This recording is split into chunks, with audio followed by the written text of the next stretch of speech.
Comment ça, on peut pas faire de l'art avec ça?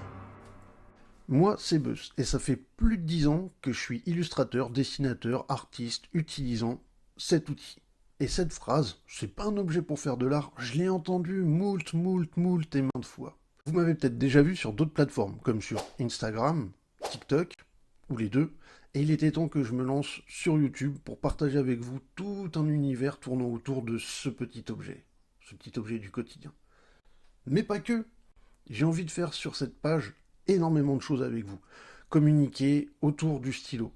C'est pas des fantômes qu'il y a à la maison, ça. Ça, c'est l'intrus, ça. C'est pas un fantôme. Et elle, là, c'est la petite écaille. Hein, écaille? Dis bonjour. Alors, j'ai la prétention de croire que je suis dans mon atelier, mais j'ai l'impression que je suis un petit peu plus chez elle que chez moi, au final. Avant d'être interrompu, j'étais en train de vous dire que j'avais envie de faire énormément de choses avec vous sur cette plateforme. Des tutos, parler avec vous d'artistes que j'adore, notamment dans le stylo Bic, la confrérie du Bic, un univers qui tourne autour de ce stylo qu'on a créé avec les gens qui me suivent sur les autres plateformes. Je vous montrerai des talents inestimés pour moi, mes petits piou-piou. On va parler de culture, on va parler d'art, de collection, d'inspiration. J'ai tout un univers derrière moi que j'ai envie de partager avec vous. Des vieilleries aussi, parce que y a pas mal de VHS, de trucs qui datent d'avant la génération Gen Z, c'est ça? Je suis perdu. Je suis un boomer. Mais revenons-en à nos moutons, ou plus exactement à notre stylo. Pourquoi pour certaines personnes, le stylo n'est pas un objet d'art? Et même ici, dans mes shorts, j'ai reçu quelques messages un petit peu... comment dire? Alors on va éviter de tomber dans les généralités, mais ce petit objet, pour beaucoup de personnes, il est juste nul, réducteur.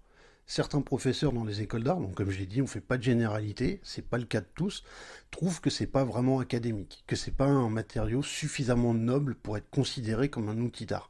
En même temps, il y a bien des gens qui font des sculptures avec du caca, on scotche des bananes sur des murs, donc qu'est-ce que c'est que l'art? On en parlera dans d'autres vidéos. Pour beaucoup de gens, ce petit objet aussi, malheureusement, il est réducteur pour plein de choses. Il n'y a pas vraiment de possibilité de correction, ce qui n'est pas faux. Il n'y a pas énormément de possibilités avec, ni de techniques qu'on peut faire avec. Moi, j'ai envie de vous prouver le contraire. J'ai envie de vous prouver à quel point on peut faire énormément de choses avec ce stylo. Et qu'à travers le monde, il y a de plus en plus d'artistes qui excellent avec ça, qui sont même meilleurs que moi. J'ai des mentors. Déjà, il y a plusieurs types de stylos, et notamment rien que dans le classique, il y a 3 billes différentes. Et on va découvrir ensemble toutes les capacités que peut nous offrir ce stylo. Que ce soit des textures de vêtements, de peau, et que mélangé à d'autres matières, on peut avoir des textures et des supports différents. Comme quoi, on peut faire énormément de choses rien qu'avec ces petites billes. Et après, on peut aussi se rendre compte qu'il en existe certaines de couleurs qui permettent énormément plus de choses que ce qu'on veut bien le croire. Cette vidéo, c'est un petit peu un prétexte pour la suite, pour ce qui va venir, pour tout ce dont on va pouvoir parler ensemble. Et je vais vous montrer des travaux aussi, tout ce qu'on peut faire avec. Si tu veux en savoir plus sur l'art au stylo, que t'aimes l'art, les jeux de mots pourris, les charentaises pourries, le café, t'es le bienvenu. Alors oui, l'art au stylo a ses détracteurs, mais il y a aussi ses passionnés.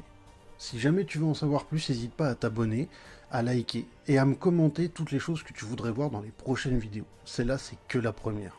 Encore merci à ceux qui ont écouté jusqu'au bout. N'hésitez pas non plus à me dire toutes les choses que je peux faire pour améliorer un petit peu mon YouTube. Et je vous dis à la prochaine. Je vais encore éternuer, moi.